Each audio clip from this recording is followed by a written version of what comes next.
right. Welcome back, everybody. We're going to go ahead and get started for our second session.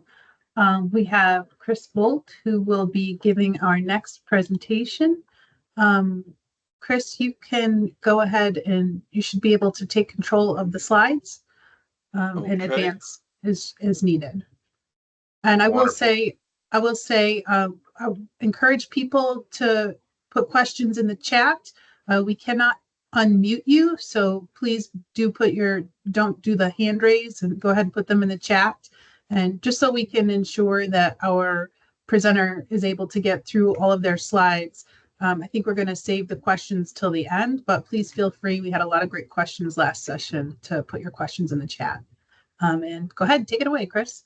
Thank you, and hopefully everybody can see the presentation slide, ZBA in New Hampshire. We can. Okay. Good morning, sports fans. I am Chris Bolt, partner at Donahue Tucker Chandela out of our Meredith office. There are materials on our website that are more extensive than what is presented to you now. But it is definitely one where you have these slides. Over the years, I've gotten rid of the colorful background because people were complaining it runs into too much toner. But those are there for you. There's also a secondary handout that I provided that goes into the four big topics, kind of as a cheat sheet that you can use during your meetings or in prep for your meetings. If time allows, in addition to the standard four appeals of administrative decision, special exception, variance, and equitable waivers, we'll get a little bit into 91A, the host of pending legislation that the committee of the 400 under the Golden Dome is playing with right now, and maybe a couple unreported cases. The format for questions, as the moderator indicated, please put them in the chat. I'll try to get through as many as we can when we have a break between the topics. I do ask, while I and my firm represent about a third of the communities around the state, obviously, if you're not one of our towns, you're giving me something that's completely hypothetical, not something you're actually dealing with, because those things you really need to ask your town council. We do have a number of slides, so we'll get right into it. Appeals of administrative decision are governed by the two key statutes, 674-33 and 676-5. It is taken by a person aggrieved, and that definition has been changed in last legislative session, really to limit it down to the abutter persons that are within 50 feet of the property line. We don't have a case yet to that import, but I am expecting that will be challenged at some point in time. The key, though, for administrative appeals, it has to be concerning the zoning ordinance. It's the interpretation of the zoning ordinance. It's not the interpretation of the planning board site plan regulations or subdivision regulations. The administrative officer, however, can be the standard building inspector, code enforcement officer. Depending upon your town, it might be the selectman, and it definitely can be the planning board. The decision, again, has to involve the construction, interpretation, or application of the terms of the zoning ordinance, but it does not include the selectman's discretionary prosecutorial enforcement rights. So they still have the right to decide, are they going to spend the town's money enforcing something or not. We have still the Sutton case from 2010 that's a good basis for, if there is a building permit challenge, it needs to go to the ZBA. The SAE case against Hanover, the frat house, this was the second one. but it really concerned the interpretation of in conjunction with an institutional use. So that was the specific language of the zoning ordinance being interpreted. Originally, the ZBA found that the frat existed prior to the zoning ordinance. The college moved for a reconsideration and said, hey, they've only existed ever with us. Therefore, they're not, because we defrocked them, so to speak, they're no longer viable. The Supreme Court challenge was brought, and the court found that it really was unconstitutional for the ZBA to delegate its authority. And they did that in language of their decision. We defer to the college for determining that they were no longer affiliated with the college. That was the language that got them in trouble. But one key element that I highlight in bold there, lack of prior enforcement does not prohibit the current enforcement. That is a principle that municipal practitioners have long recognized, but we seldom see in a case. So for that and that alone, that's a very good case to take a look at.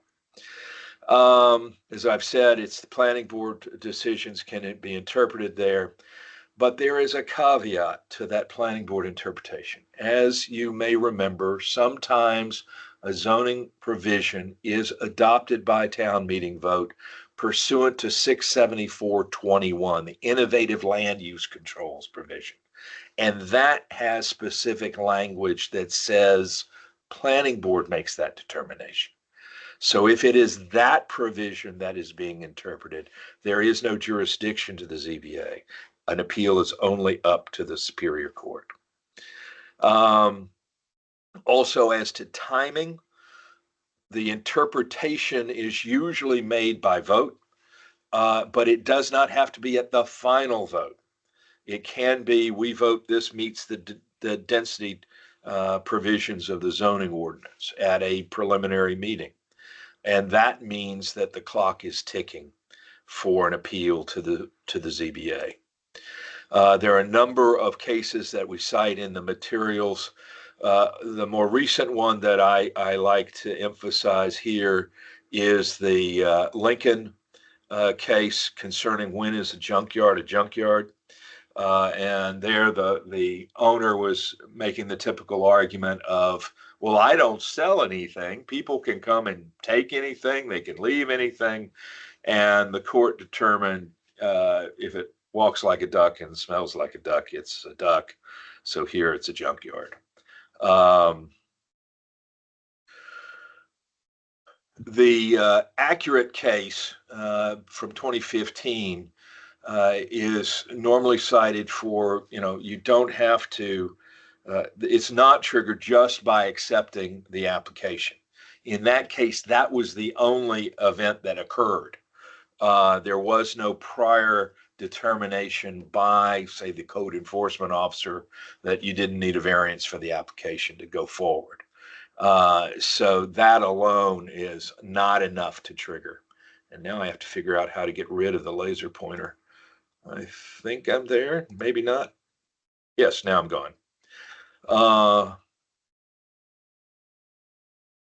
Appeals are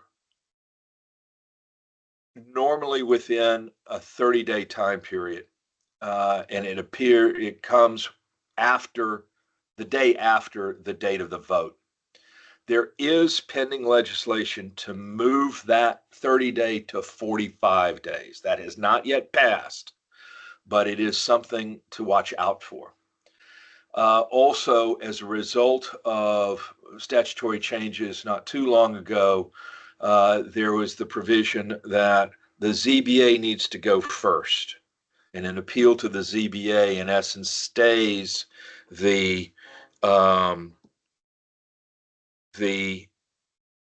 appeal to Superior Court. Sometimes you'll have the dual track, you'll have both filed. And sometimes in my paranoia, I will file both when I am representing the forces of darkness on the other side of the municipality issue, so that it is clear, just in case there's something that shouldn't go to the ZBA, I'm still timely in Superior Court. But you definitely, when I do that, I ask the court to stay its actions to allow the ZBA to possibly finish that process. A recent case, the Newfound Serenity v. Hebron matter, had an interesting juxtaposition of this, where an appeal was filed at the ZBA and the Housing Appeals Board, and we'll talk about the status of the Housing Appeals Board in a moment, where the Housing Appeals Board dismissed it as untimely, but the ZBA later dismissed on other grounds, and the applicant took it up instead of to the Housing Appeals Board to the Superior Court. And the court recognized that as a legitimate route because the Housing Appeals Board did not yet have its jurisdiction since it was still in the ZBA's hands. Convoluted fact case. The issue for the Housing Appeals Board is, as of yesterday, they are not in the budget and are being sunsetted, what's called behind the budget. There wasn't a hearing on this concerning the merits or strengths of the Housing Appeals Board. That still could come back in because the House and the Senate have not agreed on a budget yet, but that's one to watch. Appeals of administrative decisions, again, have to be brought in a reasonable time. This is one of the pending pieces of legislation. Let's see here. That is SB 78, which would strike the reasonable time and make it 45 days. We'll see if that continues on. Some of you have different time frames in your rules of procedure. The court cases have said it can be as little as 14 days. I know of one community that has it as 65 days, which I think is unusual. When it's silent, we have the old Tosanovich case saying reasonable time, and what is not a reasonable time was 55 days after the building permit had been issued and started to be acted upon. You can have appeals of administrative decision brought kind of in a zombie fashion. The Harborside case had a second bite at the hotel project that was the source of the Parade Harborside first variance case that we'll talk about later. And there, the zoning ordinance had changed concerning parking, and the developer came to planning board wanting to rearrange what their project was going to have. It originally was going to have retail and condos and rental apartments, and they wanted to change up some of the retail and condo space into a convention center. The planning board said you need to amend your site plan and you have to comply with the zoning amendment for parking. ZBA upheld that decision. The applicant was claiming, hey, wait a second, I've got this project that's already been approved. All I'm doing is rearranging the spaces. And when the Supreme Court took a look at it, it really took a look at the list of uses. And it was that retail, condo, apartment list. And they're going, convention center wasn't in the list. You're changing your list. So that means you have to go back. And the Bartlett case is important to remember for you as ZBA members, that inherent in any variance application, arguably it would apply to appeal of administrative decision, special exception also, is the underlying question of does the applicant need to be there? Or is their use an allowed use as a matter of right? Bartley v. Manchester was some abutters to a church property that was doing homeless outreach events in one of their outbuildings. The city's code enforcement officer said, well, it's a narrow issue. I think you're going to need a variance, but I'm not sure. Let's see what the ZBA says. And the ZBA basically said, you don't need a variance. You're an allowed use. The abutters complained saying, hey, wait a second, that should have been an appeal of administrative decision that they did not timely bring. And the trial court and the Supreme Court in that case upheld the notion that inherent in any application is the threshold question of whether the variance is even needed. And I believe we've talked about that one enough. But it is the SAE Trust Hanover case in 21 does stand for the proposition that the ZBA can't go beyond the terms of the zoning ordinance. If there's some other provision that the administrative officer is relying upon, it's outside of the ZBA's jurisdiction. When an appeal is brought to the ZBA, it basically stays the permit. It's a stick in the spokes.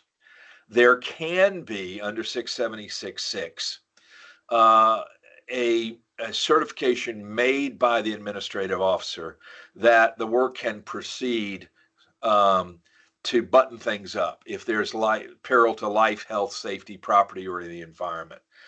You typically would see this. You've gotten a permit for whatever use, put the gas station in, and you start work on the site work and beginning of the drainage structure.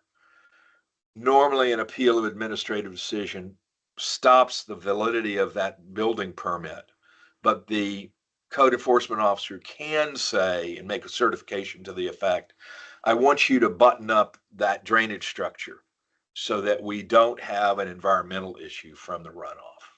That would be a legitimate example of that type of certification. Appeals of administrative decisions sometimes include constitutional challenges on a wide range of topics.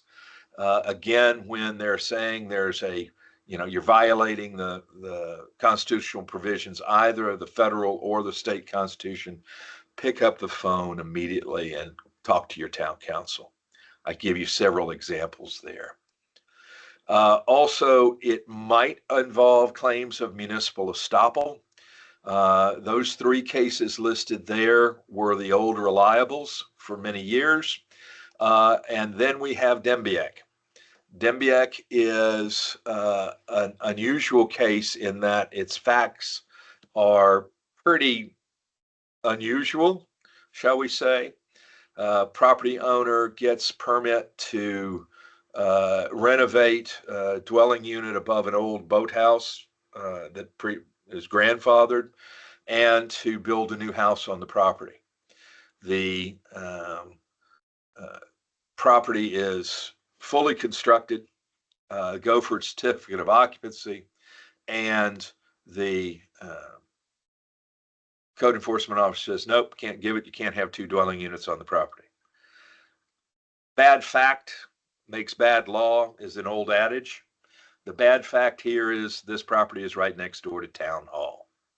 Can't get worse than that. And the court basically said you do not have to raise municipal estoppel at the ZBA level because ZBA has no jurisdiction over such claims.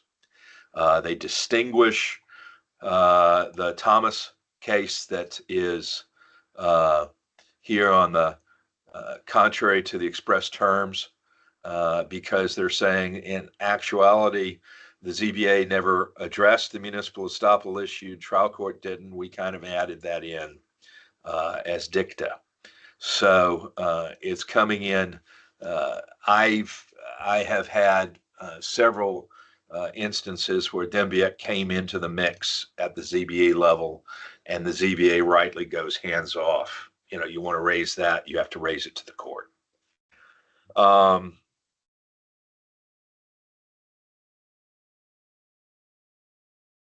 Okay, let's see here. I've gone through those slides.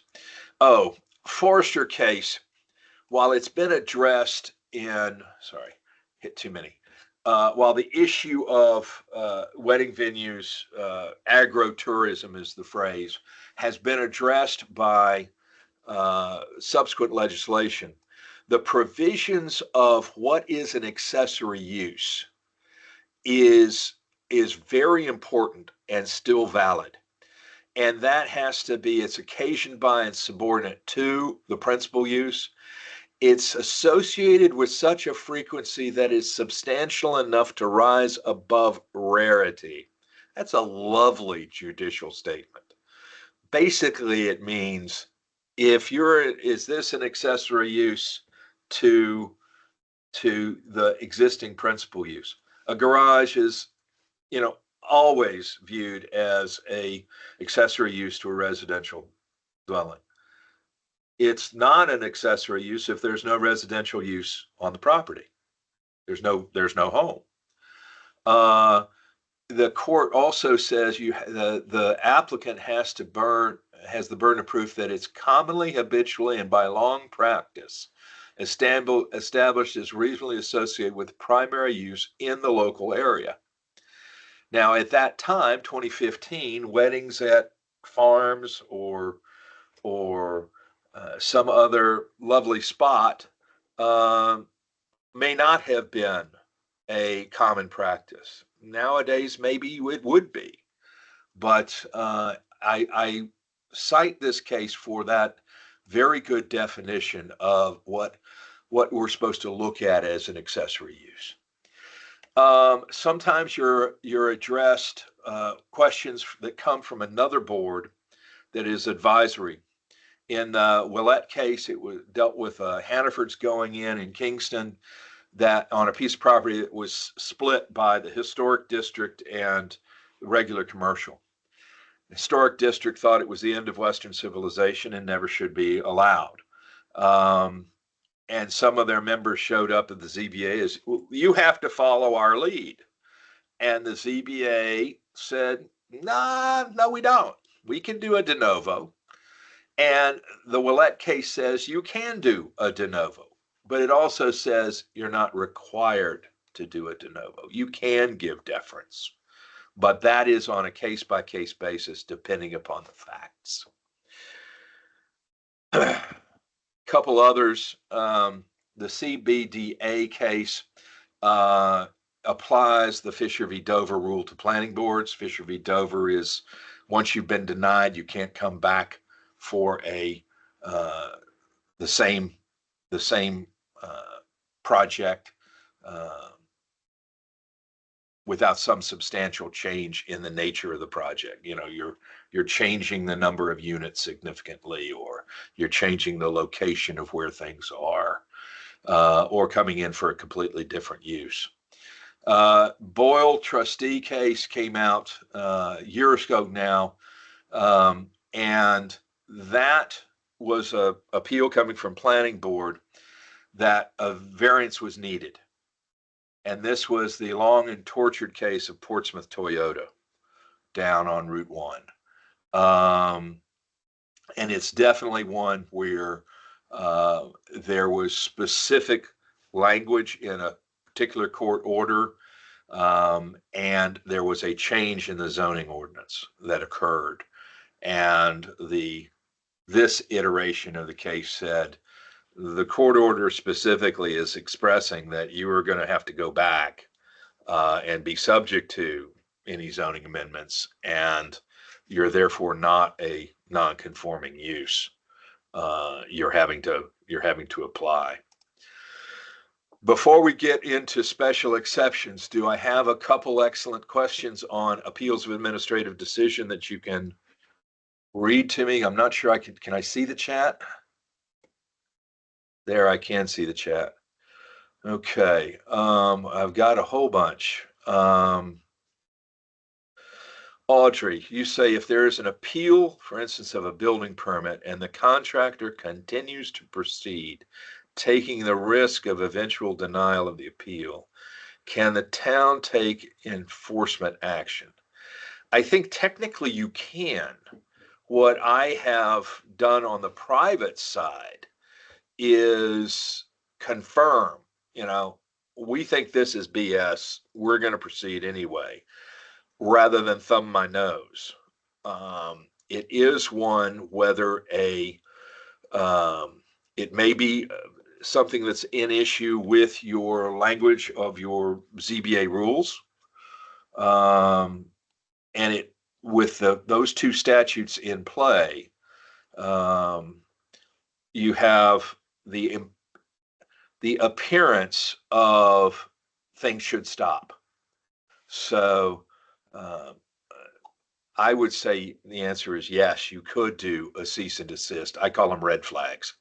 The permit's pulled. Would you like to opine on whether a food truck on commercial property of any use is accessory to that use? Well, I think it definitely has to go through and get permit approval. I've had a couple towns that have faced food truck issues. Usually they're not rejected, but it's a frequency issue and a parking issue that usually comes through. Let's move on to special exceptions and see if we have time for any of the others. Special exceptions are obviously different from variances. I have a commanding grasp of the obvious at times. A variance, you're seeking to do something the zoning ordinance says thou shalt not do. Special exception, however, is you're doing something that the zoning ordinance says you can do if you meet all the conditions. And those conditions have to be listed in the zoning ordinance. And Barbara, I see your equitable waiver question. We'll get that when we get to equitable waivers. I think I'll have an answer for you in the materials. There are some Chris, I had asked everyone to go ahead and put their questions in, and then we'll try to save them to the end just to make sure we get through all. You're free to do whatever you want with the questions, but I was going to feed them to you towards the end after we're sure we get through all your slides. Okay, fair enough. Either way you want to do it, though, just so I'm here for you. Appreciate you. These old cases, especially the TID case, stands for the premise that without more, the ZBA cannot just ignore the list. Each of these cases had no application for a variance. They were just the special exception, and the list is A, B, C, D, E. And TID said, Joe, we know you don't have to do D and E. And the abutters were rightly upset and bring in an appeal, and the court says, no, the ZBA cannot vary or waive any of the requirements that are set forth in the ordinance. Similar issues in the Mudge and the New London. What we do have, however, is that the applicant can ask for a variance meeting all of those statutory criteria to get the variance from one or more of the requirements. And that's a premise held in the 1808 Corporation case. They obviously can also seek a variance without going for the special exception. Basically, I don't meet the special exception rules X, Y, and Z, but I meet the other ones, but I want to just get a variance that's cleaner. And I've had several of those over the years. The applicant has the burden of proving with sufficient evidence that they meet all of the criteria. That's always the standard. The other standard to remember is if they meet the criteria, they get the special exception. You can't add to the list. As with variances, special exceptions run with the land. And I continue to look back at Garrison v. Henniker, which is now almost 20 years old. Because in that case, that is the explosives plant case, if you may recall. They cobbled together 200 and some odd acres in the middle of Henniker for this explosives plant to go in the middle of on 20 acres. And one of the provisions of the ZBA's approval was, look, you put on this dog and pony show of how safe you are. You've never had an accident. You've never blown up. You da-da-da, all these wonderful things. We're granting this permit to you. If you sell this operation and new management comes in, they have to come back to renew the variance. The Supreme Court recognized that, did not give a negative comment to it. So I have said, since that decision came down, you can make very fact-specific conditions, but it's not the run-of-the-mill case.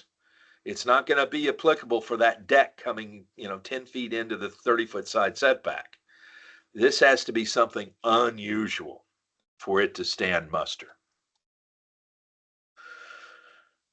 674.33.4 provides the 2-year use it or lose it rule.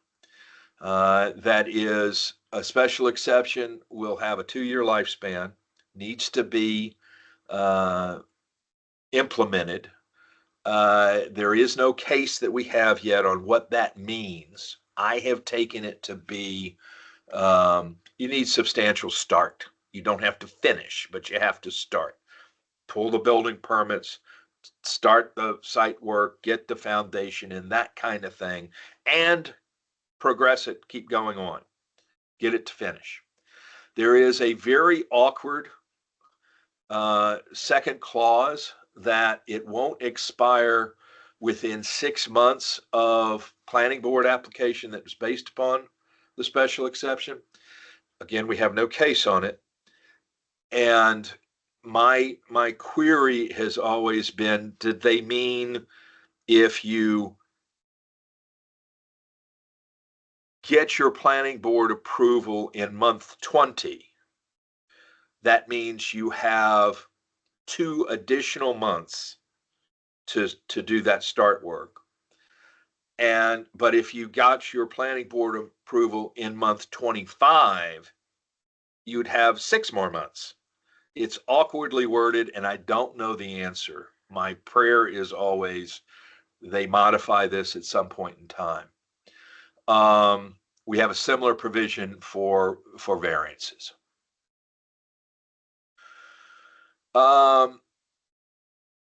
We have authority, and I don't know of too many folks that have exercised it, to implement a zoning amendment to get rid of zombie special exceptions and variances, those things that predated August 19th of 2023, when this prior statute giving the 2-year lifespan came into effect. It's somewhat cumbersome, but it's doable. And what it does is it basically creates a 2-year lifespan for those old variances or special exceptions that hadn't been used.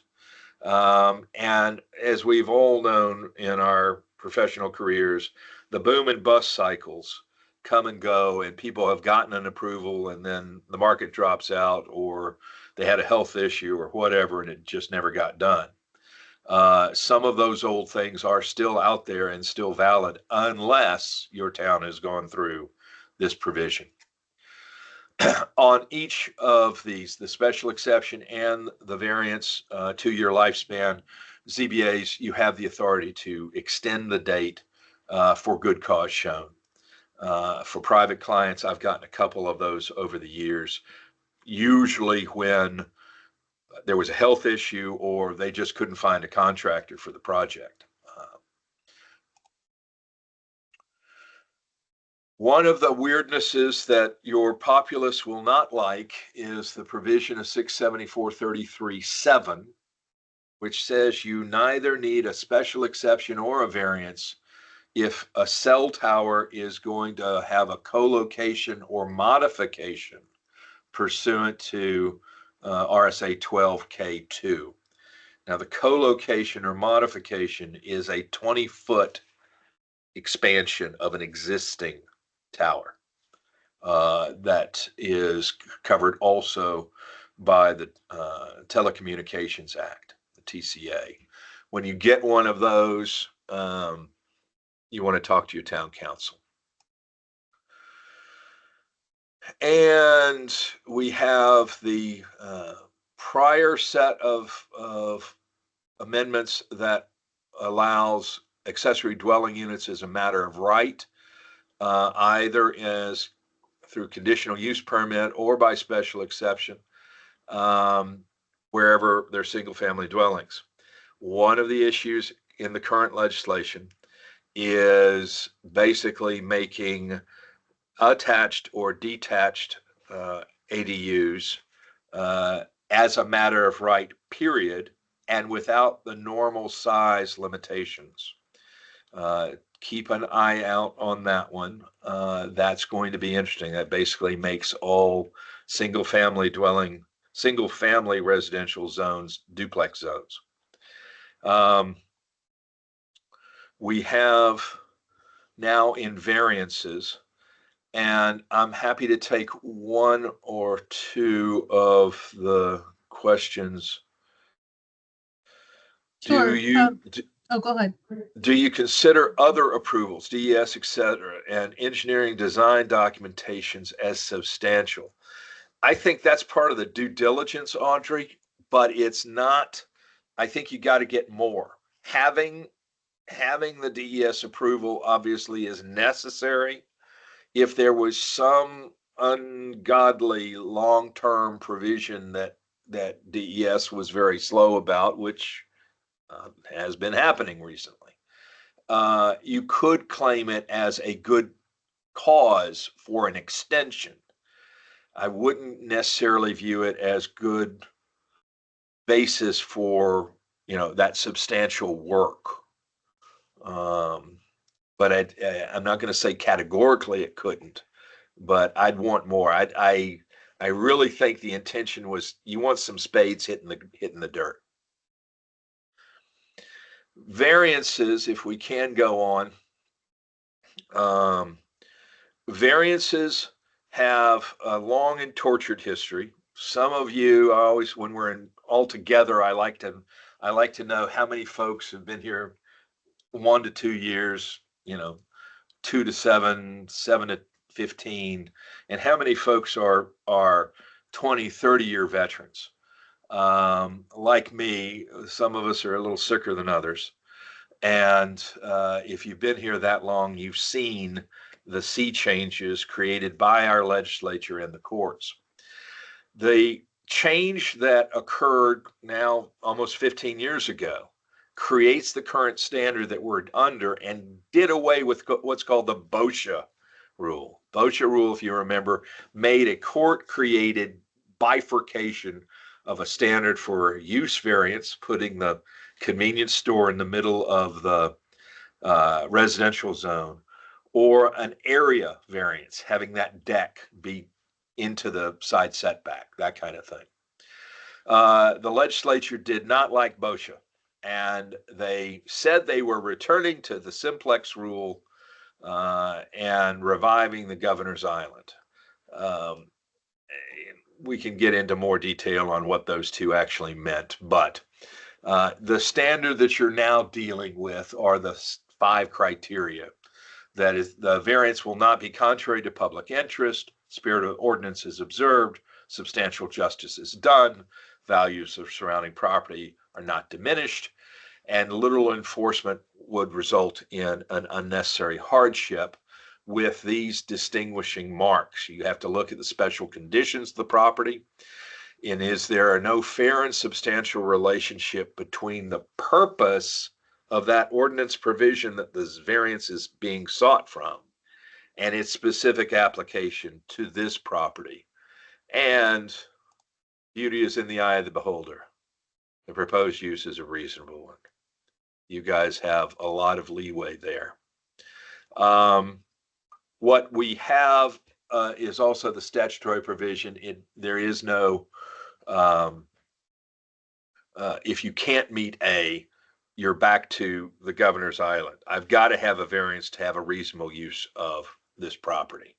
I have had that argued a time or two over the years, primarily when the lot is of such a configuration that you have overlapping setbacks. There's literally no conforming space on this lot. That is a prime suspect for a good variance. And it applies whether it's a use or a dimensional variance being sought.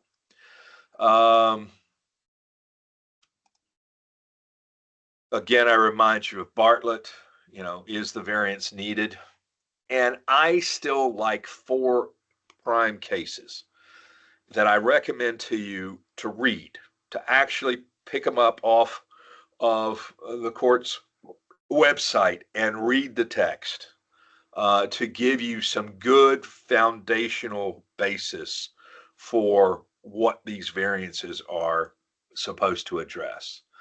The Perrault case dealt with a shed that was going to be 1 foot from the property line of an approving abutter who also had a shed about 1 foot off the property line. The ZBA denied that variance.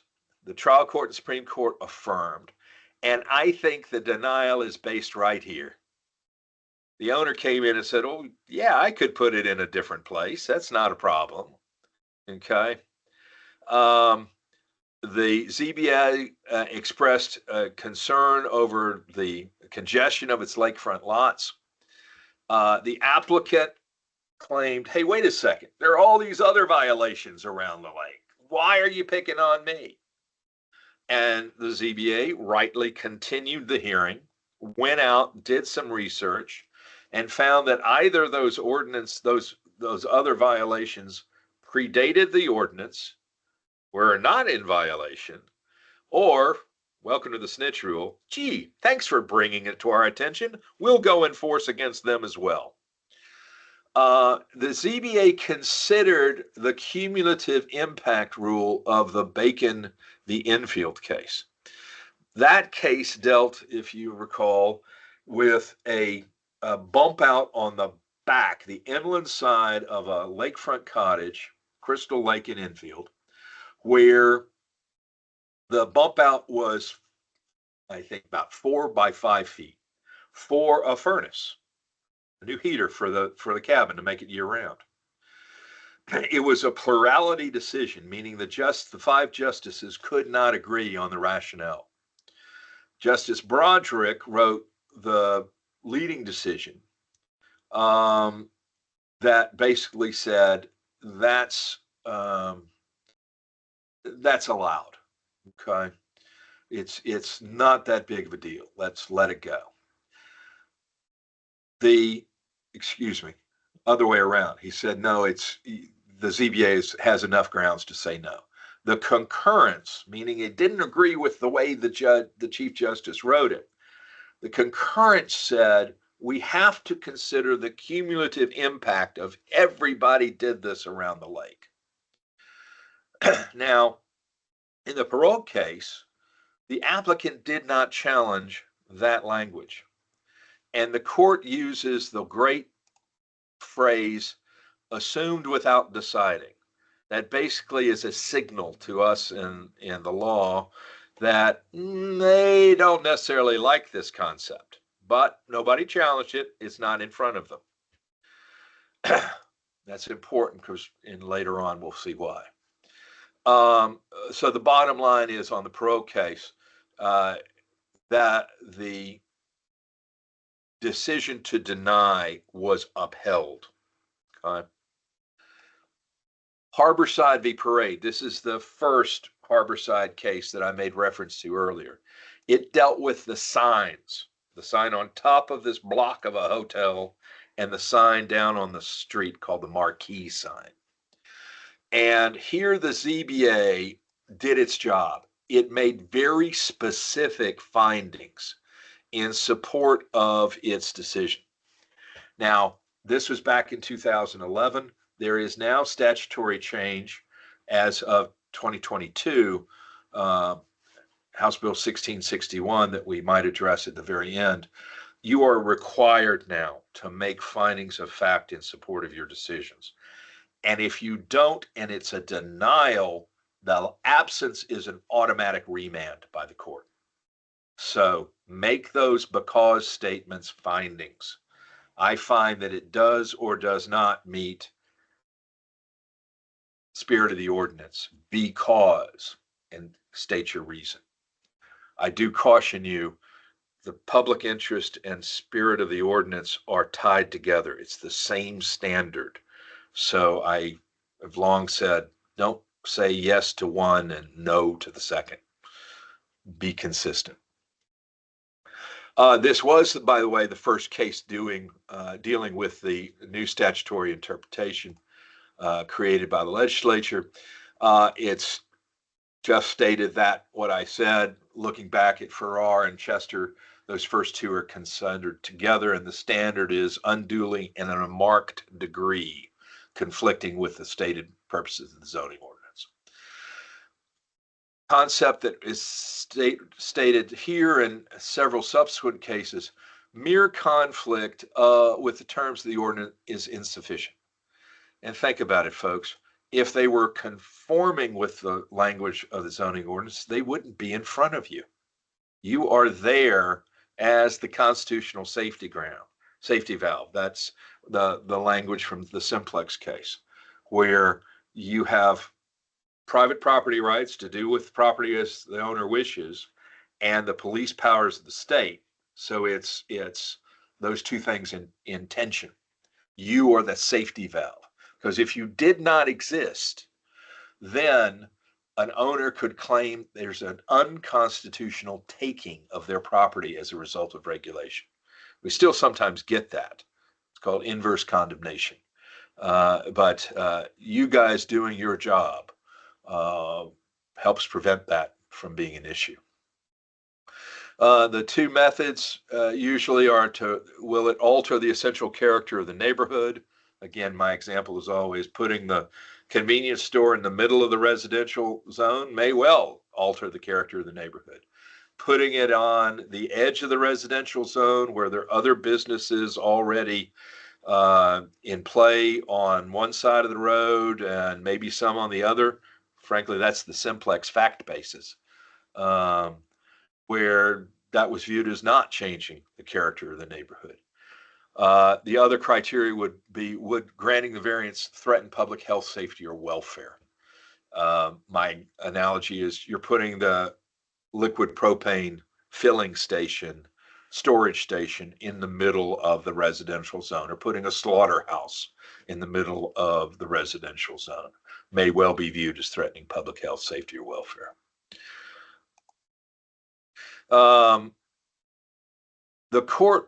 The Supreme Court also noted a couple errors of the trial court in emphasis. How did the court view the standard? And, what is the right way of viewing it? Here, the trial court erred by focusing on whether the signs would serve the public interest.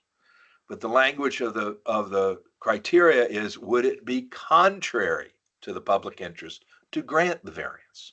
That's a distinction in emphasis and focus. The Supreme Court did consider in some detail the factual findings of the ZBA.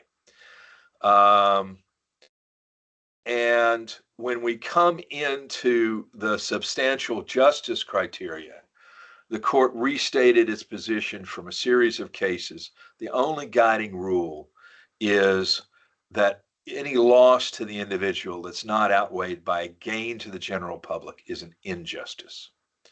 Again, the wrong emphasis by the trial court, only apparent benefit would be to be able to see the property from far away. ZBA correctly focused on whether there would be any public gain from the denial. That's the emphasis. If there's no public gain, then there is an injustice to the owner as a result. And in this case, the Supreme Court on the parapet sign, the one on the top, remanded it back for the court to consider properly the unnecessary hardship criteria. With respect to the marquee, it was viewed as the special condition included the sheer mass and occupancy of the hotel block. That means that as-built condition, or actually in this instance, the to-be-built condition of the property was viewed as a special condition. And the court rejected that Bacon v. Enfield argument, saying the concurrence has no precedential value, and Parade's not claiming that the sign is unique, but that the property is. The competing hotel, Harborside, was saying, hey, they could make do with smaller signs. Come on. And in that regard, Parade merely had to show that the proposed signs were a reasonable use, not that they were necessary. Necessary being a provision of the old BOSHA standard. And one final note of merit, Harborside, the competitor, was claiming, look, there's no evidence of no diminution of property value. All we have is that damn lawyer talking, saying there's no diminution. And the court said, look, it's for the ZBA to resolve conflicts of the evidence and assess credibility of offers of proof. An offer of proof is when the lawyer just speaks. This is what others would say. Those others need to be there, however. The ZBA is also entitled to rely on its own knowledge, experience, and observations. You know your community. You don't leave that knowledge at the door when you come to the table at a ZBA meeting. And accordingly, use what you know. I say that, but with a caveat.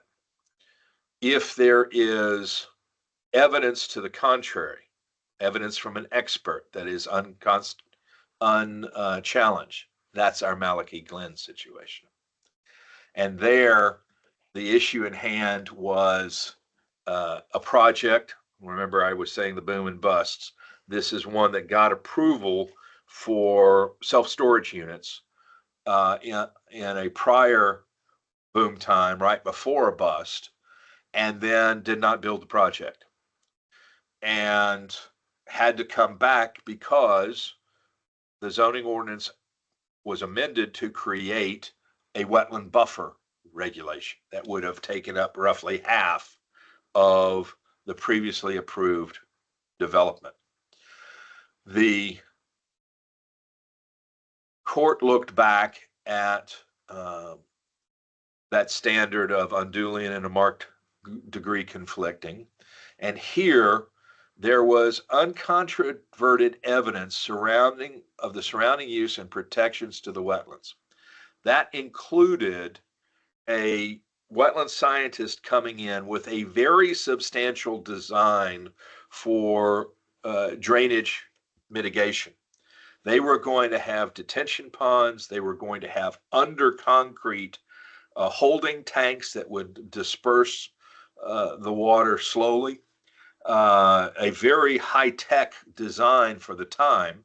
You see it now in some large supermarket situations where they need to address a lot of water. But here, there was no problem raised by staff. There was no abutter that had any problem with it. The evidence from the wetland scientist said, look, this is going to be actually exceeding the standards your ordinance created. It's going to be better than had we had we complied with the ordinance. And nobody challenged that. Unfortunately, one of the members did the standard line of, our voters voted for this provision and we have to uphold it. Please don't say that ever.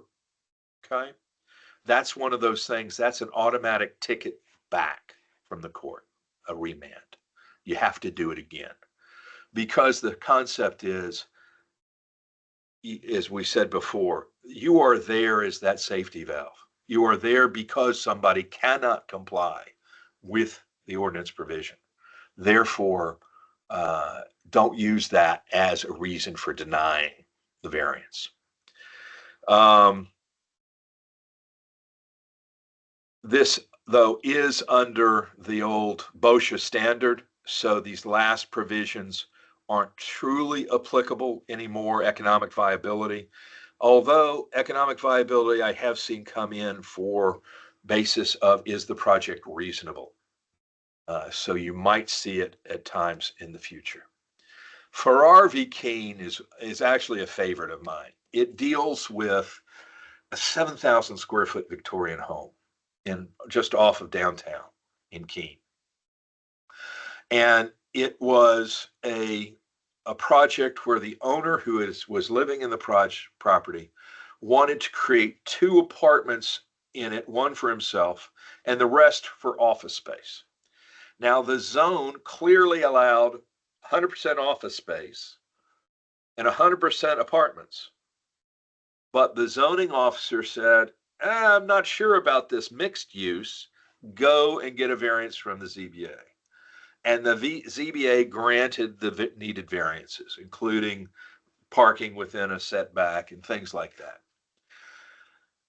The ZBA again made specific findings concerning the size of the lot, the size of the house, the allowed uses, adjacent homes were offices with higher traffic counts, things of that nature. And the abutter on the back side of the fence, who was in the residential zone only, didn't want it, thought it was going to disturb them too much. And the court upheld the ZBA's reasoning that although the property could have been converted to one or the other, the zoning restriction interferes with a reasonable use of the property as his own residence. And again, states the substantial justice prong. One thing to remember is we do have a statutory provision for allowing what's called disability variances, a variance needed for that wheelchair ramp or lift or something like that that may be in a setback. If that is the case, and these seldom come up, but I have had a few over the years, you have to make reasonable accommodations, and you basically ignore the unnecessary hardship prong, that 5th element.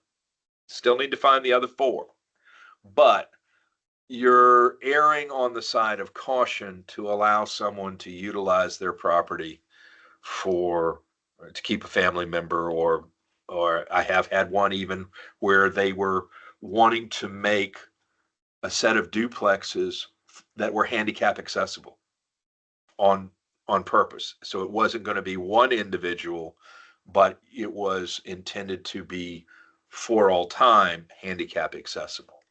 And that was viewed as in harmony with the general purposes and intent. You can make it so that it survives only as long as a particular person resides and needs the that use.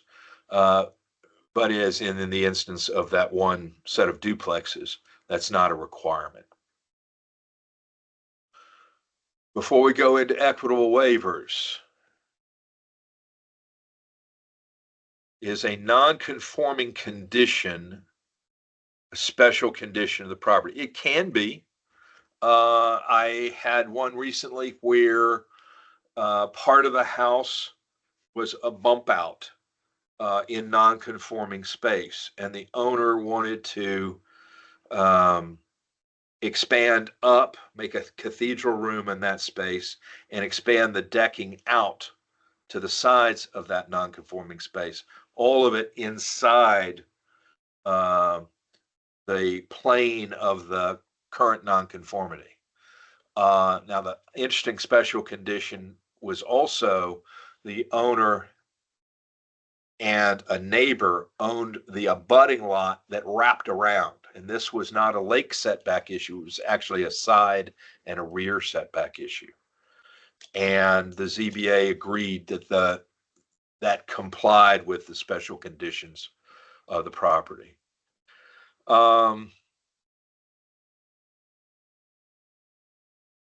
Select board has the right to enforce or ignore an ordinance or special use violation. Is there a mechanism to force explanation or enforcement from the select board? My first reaction is you show up and ask at the select board meeting. And if it's enough of an egregious violation, the power of the ballot box has a way of changing that.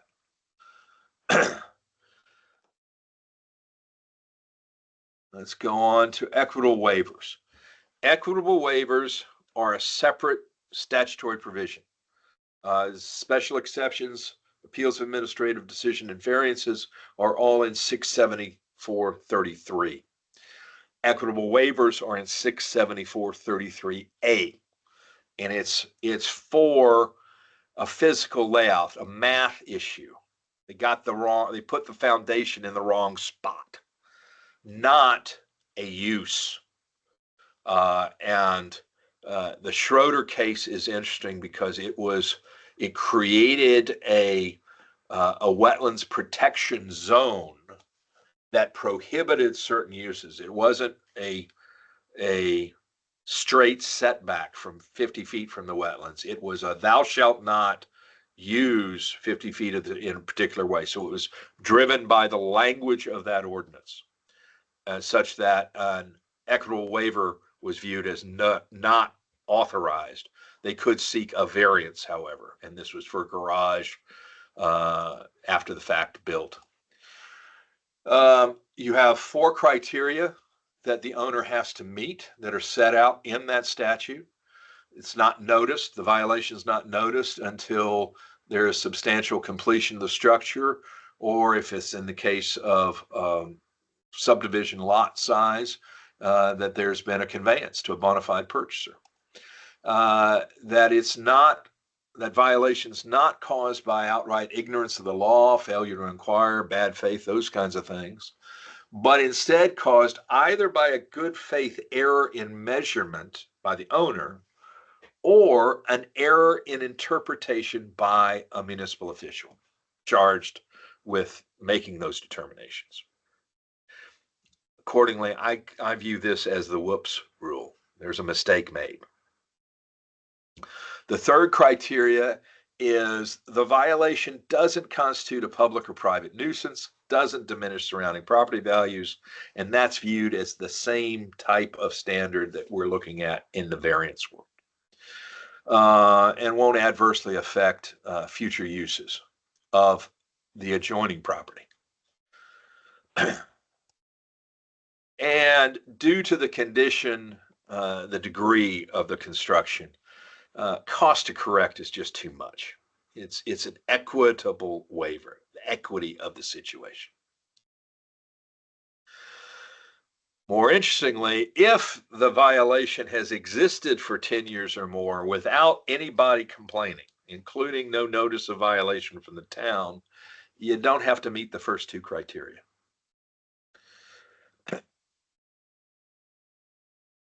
It's not deemed a non-conforming use if it's granted, but it also does not mean that in the future they get to ignore any other provisions of the zoning ordinance. Now we have 2 unreported cases, and then we have a reported case. The first one is 3JX decision, meaning it is non-precedential because only 3 of the 5 judges sat and heard the case and made the decision. And there, the Supreme Court justices reversed the trial court and the ZBA that had granted the equitable waiver, was it where it wasn't based on an error in measurement, it was based on the intentional holding of the non-conforming line.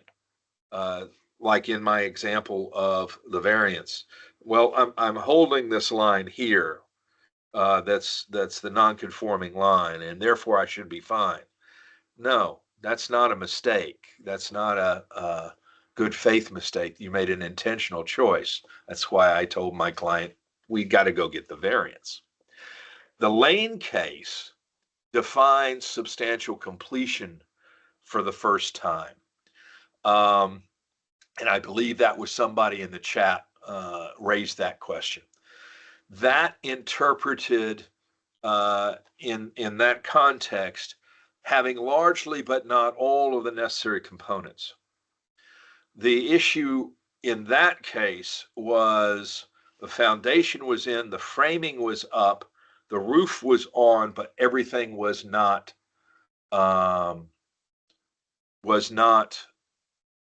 buttoned up completely. And the abutter was saying, that's not substantially complete. And the court said, you don't have to have everything. It really depends upon the nature of the construction. I have had one where the foundation was in and cured when the notice was set. And it was a foot off, somebody shot the line wrong. And before the house was completed, we went in and got the ZBA to grant the equitable waiver because of, it was actually, I think, less than a foot into the setback. And it was a substantial setback, and the abutter on the other side was on the far side of their lot. How do you say is 19 feet versus 20 feet from a line that goes through the woods? That kind of thing.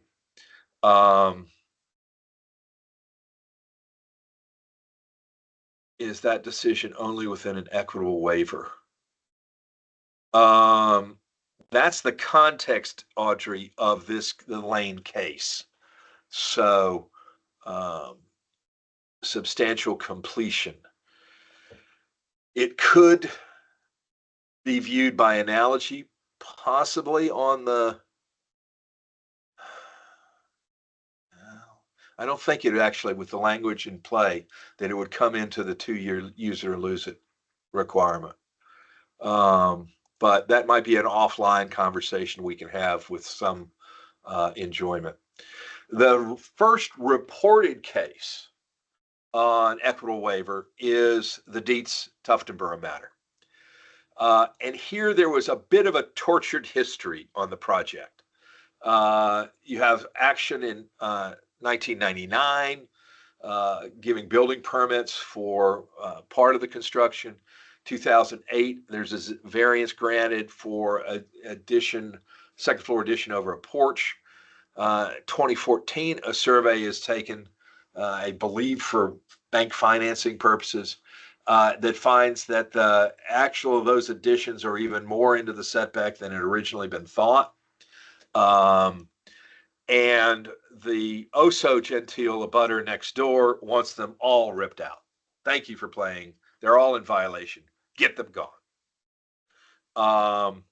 The trial court affirmed, the ZBA and the Supremes affirmed the trial court. Couple points of note. The written findings for each of the 4 elements are not required at that time. Now I think they are, okay? With the changes that came in 2022. I would recommend you make findings, just like in the variance or special exception world, that each of those elements are complied with, or if they're not complied with, why they're not complied with. The burden of proof is on the applicant to show all elements that they meet the equitable waiver, but once it's granted, the burden of proof shifts to the appealing party. to show that it was an error of law or unreasonable. Again, ZBAs can use their own knowledge, experience, and common sense. Variances is not a prerequisite. You don't have to go try to get a variance first. And they address Bacon again, that Bacon should not come into play. The cumulative impact concept should not come into play in equitable waivers. 91A. Before we go there, I think there are a couple.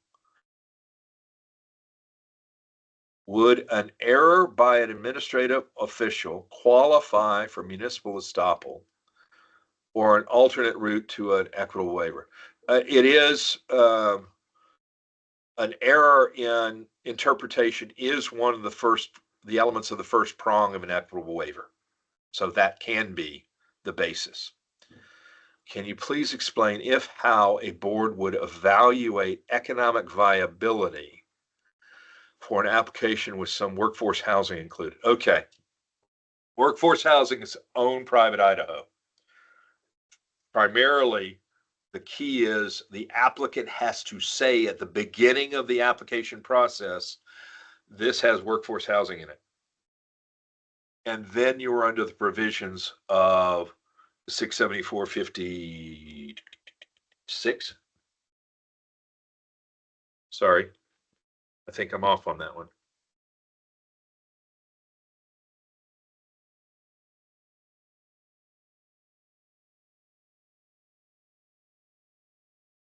'58. 674-58 has the provisions you're supposed to follow when it's workforce housing. That does have specific economic viability provisions in it. When you're facing with a workforce housing application issue, you want to be talking with your town council. Okay. Great hypothetical question though. 91A, let's talk briefly about that. And I have 2 minutes. Sorry. We will have time for questions at the afternoon session starting, I believe, at 2:30. Keys for 91A, it applies to you. Okay. When 2 or more are gathered on a 3-member board, that's a quorum. Don't talk. When 3 or more are gathered on a 5-member board, that's a quorum. Don't talk. Emails are not your friends. Okay. If I were omnipotent ruler of all I surveyed, I would move the reply all button off the toolbar. That's what gets people in trouble. If your land use assistant is sending out the query of, hey, we have this application that just came in, can you meet on next Thursday? That reply should only go back to the land use assistant, not to everybody. If there is any conversation in email, what? Harry's asking for that? That's bullshit. Can't do that. Oh my, that's a discussion. That violates 91A.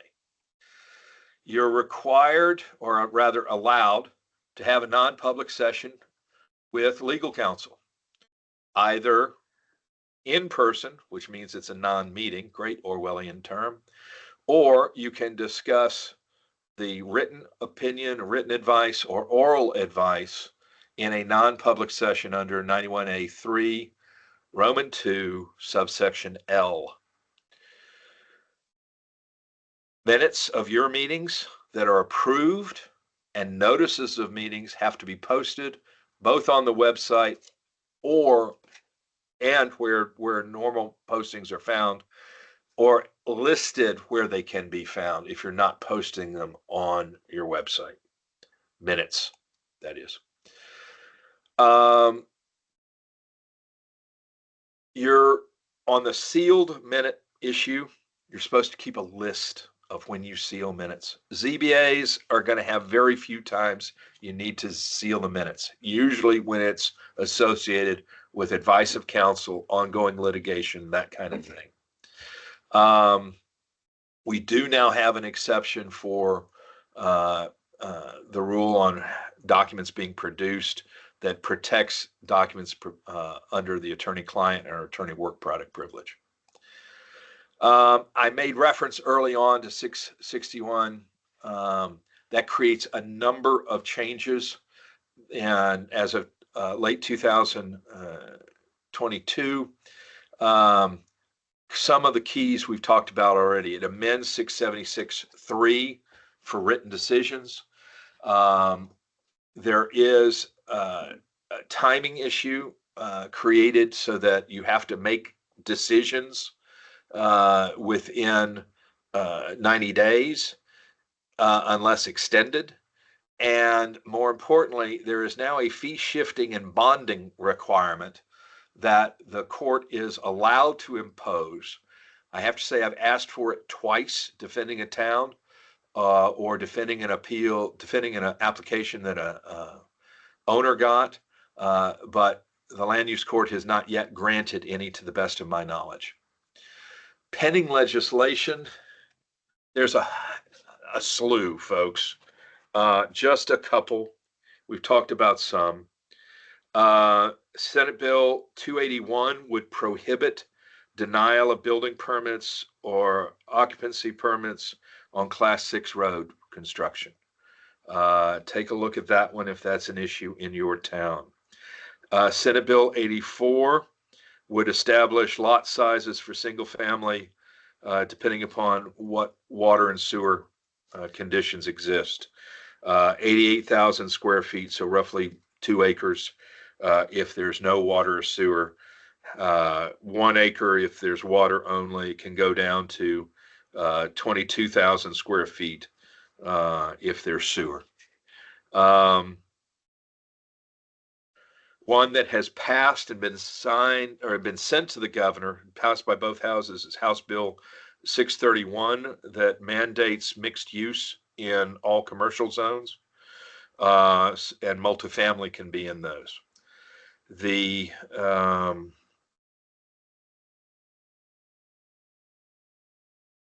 Senate Bill 163 would prohibit local moratorium or limits on building permits.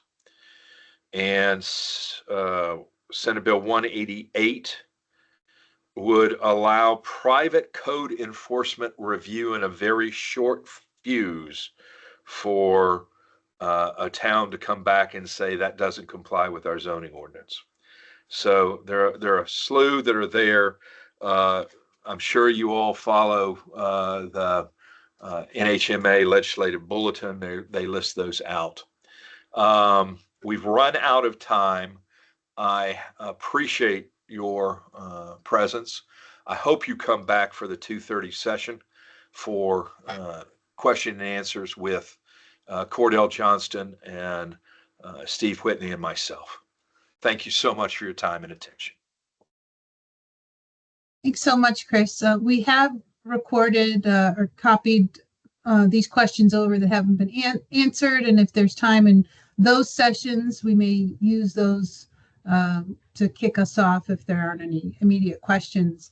So now we will be taking a 1 hour or a little less than 1 hour break, and we will rejoin you at 12:45 for our session on floodplain variances. So thank you, everybody, and we'll talk to you shortly. All the best, folks. Yeah, thank you, Chris.